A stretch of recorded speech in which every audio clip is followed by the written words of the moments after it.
Hey everyone! So in this lesson we're going to go over test cases and test plans. That's something that every tester has to know regardless of what specialty you choose. So I have some samples that have preloaded and pre-made to show you guys. Here's the first one. This is a simple test case of a user registration page. So the user registers as a new customer, completing required values. Upon completion, the user information is saved in the database. So this is a test case. You have to have a description of what all the steps are. Not the steps, just the description of what you're going to do, basically. The preconditions: user needs a valid email address, user should not have been previously registered, user will need access to the local environment and internet connection. All the things that have to be said before you start testing should be written in the preconditions. If we're testing accessibility, this is where we would list what software is required. For example, users should have JAWS or NVIDIA pre-installed, etc. You think of all the setup required to complete the test. So that would go under preconditions. And then this is an example of how you would write it, whether it's on Excel or Jira or one of those defect tracking softwares that I showed you in the previous lesson. They all kind of follow the same format, which is first you write the steps. So step 1, open registration link, you put the description, then the expected result, the actual results, any notes, that's optional, and then pass fail. So for example, step 1, open the registration link, and you can add the URL in there. Expected results: link opens registration form with the blank fields. Actual result: the form opens successfully. This is where you type something. You would type the result of what actually happened. So in a real life test case, the actual result would be blank, right? And the notes would be blank, but I filled it up because this is a sample. And then after you test it, you would write whether it's a pass or fail. And depending on the software you're using, that would be either a drop down or something you actually type in. And then you go to step 2, enter valid email format in the email input field. Expected results: no error messages. Actual result: there were no error messages. Now, if you did get error messages after entering a valid email, you would put that in the actual result. And in the notes is usually where you would enter a link to the defect, because now you would have to write that as a defect. And then you'd put fail, obviously, in the pass fail. So that's what I like writing a notes column when I write my test plans. Or I mean my test case. Step 3, delete above email and enter an invalid email. Expected result: user should get error message. Actual result: there was no error message, or there was. Based on the actual result, you either write a defect or not, and then you write pass fail. And then a step 4, try to register without entering information. User should get error message and not be able to register. User got the error message, was the result. And then notes: dev to check back in to make sure that no user was entered. Pass. Now this is very simple. Most test cases are a little bit longer than 4 steps. Not shown in the table above, since most test cases are done in the landscape mode, which is true, and usually on Excel spreadsheets or software application.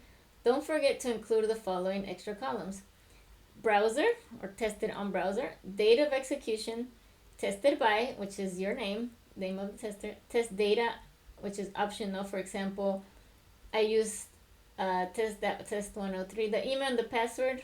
So usually if there's a login you're testing and you have to be a registered user, this is where you'd put pre-existing information in the test data. And version numbers also optional, like tested on staging version 0.1. So this is what a test case would look like.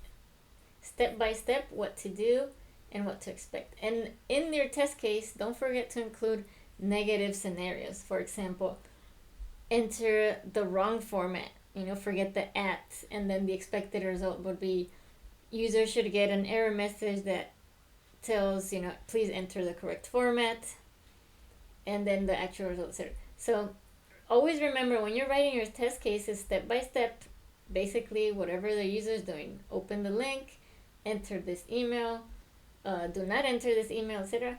Don't forget to enter your negative scenarios, like enter the wrong password and then put the expected result, enter the correct password and put the expected result. Always remember to add every single step. Don't forget the negatives. Now here's the sample of a test plan, not a test case. So here's the template. You write the project name, test and evaluation master plan, your company name or logo, created by, your name would be there. And then you have a table of contents where you would put the introduction, the purpose, scope, resources, test strategies and techniques, project schedule, defect responsibility and resolution, exit criteria, and deliverables. If you want to sample a test plan, like somebody in your company says, I want you to make me a test plan, go to bettertester.net and there is a test plan template doc that you can download and edit. Here's the sample. For example, introduction. This test plan version, whatever, for project name, whatever your project name is, will provide the test strategy for completing said task based on the acceptance criteria and requirements for the project. Second is the purpose and objective. The purpose is, we'll review the following: business requirements to be tested, testing types and strategies. This is where you would type, manual testing for this, automation testing for that, or we'll do performance testing for this part, etc. A proposed testing schedule, guidelines for testing team to check functionality and evaluating risks. And then the scope. This section will describe the scope of the project and out of scope as well. So you also have to put what they're not going to do. This project will be tested on different OS systems, including Mac, Windows, Linux, and that's what they will do. This is the area where you would put that. Testing will include unit testing, integration testing, system testing, functionality, and UAT. We will check on supported browsers, and then you can list which are the supported browsers. Some people are not supporting IE anymore. Testing will include registration, logging, deleting user, updating profile, and then include here what's the expected functionality will be tested. Like logging should be working, whatever the website is, then you can link, menu should be working, navigation should be working. You can also put, maybe header and footer are out of scope, that shouldn't be working, things like that. Oh, here's an example, out of scope. The following features will not be part of the test: performance testing, valid email verification. You could also put valid credit cards. Error messages will not be yet implemented. When you put things that are out of scope, that means you cannot write defects on those things. Like if somebody puts the wrong email and you press enter and you get no error message, it's out of scope, so you cannot write that as a defect. So you have to pay attention to the test plans. List anything else not expected to work. That's why this is a template, so you would fill that up. And resources. The following table will describe the role and resource name for the project. For example, the business analyst, his responsibility: he interviews users, creates the business requirements doc, creates the test scenarios and cases, and there's the resource name. Then the developers deliver complete builds. By the way, if you get confused, you're like, why is the business analyst creating test scenarios? That's because they're the ones that say they know the requirements, right? They're not doing the test case on a step-by-step like the tester does. Sometimes they do, actually. I've seen it where they do. But what I mean by test scenarios is the business analyst mostly lists what's in scope and what's out of scope. They're the ones that are going to tell you, don't test this and test that. That's what I mean by that. The developers, they're going to deliver the complete builds. They're going to provide testers with feedback if new changes. They're going to fix defects reported. And then there's the name of the developers. The QA testers, they're going to plan testing activities. They're going to evaluate test effort and provide estimates. Execute test cases or scripts. They're going to find, report, track, and regress the defect. And then you put the names of all the testers that are on that project. Administrators provide, install, troubleshoot necessary software, and then you will put the name of your IT guy or the administrator, usually the managers. Number 5, test strategies and techniques. So the following will describe the approach and strategies and techniques that will be used for whatever your project name is. Test design. Unit testing will be done to verify logic and structure. Integration testing will be done to verify the system functionality. System testing will be done to confirm build works. So here in test design, you can put the type of testing that's going to be performed. You don't have to put by who, because usually unit testing is done by the developers, so you don't have to put by who in the test design, just what needs to get done. Functionality testing will be done to confirm all expected functionality works, and then I put list here the description of which type of testing will be done. So you can add or remove whatever type of testing is going to be done. B, test cases. The following test cases will be created in Jira and run in test row, keeping in mind what is in scope and out of scope for the project. Registration, login, user edits profile, user deletes profile. That's 4 test cases that you're going to write. Database. The following data will be verified by developers. User information is stored, like login and passwords. So usually this is the back end. That's something that the developers can help you verify. Project schedule. The following table will describe the schedule for whatever project name is. So you have your task, your artifact, and the projected completion. Now that changes all the time. For example, the task is the test cases. Artifact, test cases created in Jira, should be completed by whatever date. The test environment's ready. Artifact, hardware, software, VR if needed, simulators if needed. Projected completion date. Then we have development phase 1. Developers create version 1.1 by whatever completion date. Unit and integration test. Developers perform testing of that one version and the completion date. QA testing performs phase 1, and then it says testers perform system and functionality testing. Usually you come up with these, the task and the project schedule, in a meeting together with the developers and the scrum masters and the managers. This is not something that you have to come up with yourself as a tester. I'm just showing you in case you're a QA manager and then you will be in charge of making a test plan and you need to know all these dates as a manager. But you don't come up with these dates alone. Okay, this is a team effort. And you kind of estimate, by when are you going to do development phase 2, by when are you going to do regression testing, by when are you going to do UAT, which is user acceptance testing, etc. You come up with that as a team. Then number 7 on your test plan should be the defect responsibility and resolution. Defects found during testing phases will be submitted and discussed during sprint planning and refinement. I put this is only using if using agile methodology, which as we went over before, not everybody uses agile. Defects will be triaged on severity and priority based on scope of work. You as a tester will be in charge of saying whether the defect is a severity 1 or a 2 or 3, meaning 1 is usually a blocker when the user cannot go forward on navigating the site. 2 is just like major, it makes the site not function, but you can get around it. And then 3 are defects that are, they have to get fixed, but they're not blockers, and it's most usually the look, like the button's the wrong color, or there's a typo, things like that.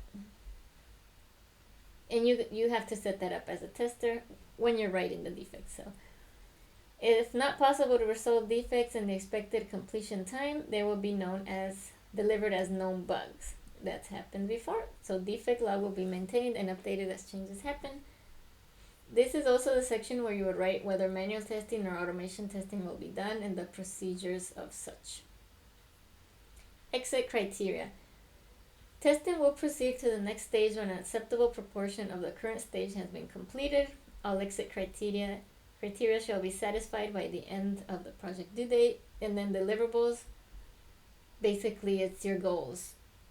The following goals and deliverables are listed: to complete all tasks described in the test plan, to install a repeatable and manageable test process, to verify functionality and content of current version of application, to reduce frequency of error associated with manual testing, to find and track all defects, to deliver test planning stage, to deliver test execution and defect tracking stage, to evaluate and improve test cycle. So this is a really great template if this is your first time writing a test plan. But usually, if you're just starting as a tester, you're not going to do this. This is mostly for leaders and managers, but always good to be familiar with it. If you'd like to get these templates, go to bettertester.net, and I have a sample of the test case, the test plan, resume sample, and defect, but we'll go over that in the last lesson. Here's a defect sample. Again, you're going to log the defect directly on their software, whether it's Bugzilla, Jira, all the ones that we went over in the last lesson. But this is the information that it would go in, and this is how you would write most of them. So I wrote, defects are usually written in the software app where most of these fields will be automatically populated. But for sample purposes, I entered the information here. Reported by, that's your name, tester name. Reproducible rate, 100% of the time.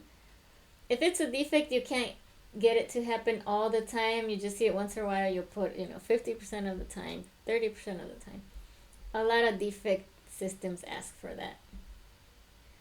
Environment tested on, this is where you put whether you're on staging, developer, on local, on pre-production, or production, meaning it's live. And the URL, you would put the URL. Always input the URL. There's a lot of defects that only happen on specific environments. Browser and OS, always put what browser you're using and whether you're on Mac and Windows. And to know this, you have to test on both or at least more than one browser before you enter the defect.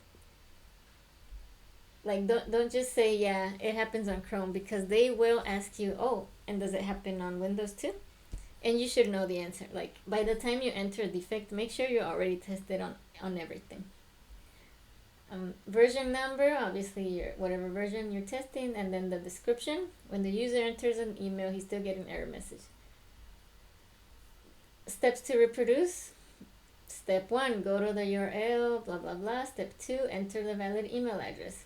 Step 3, press enter. And then notice there's the error message. That's how you're going to write your test case step by step.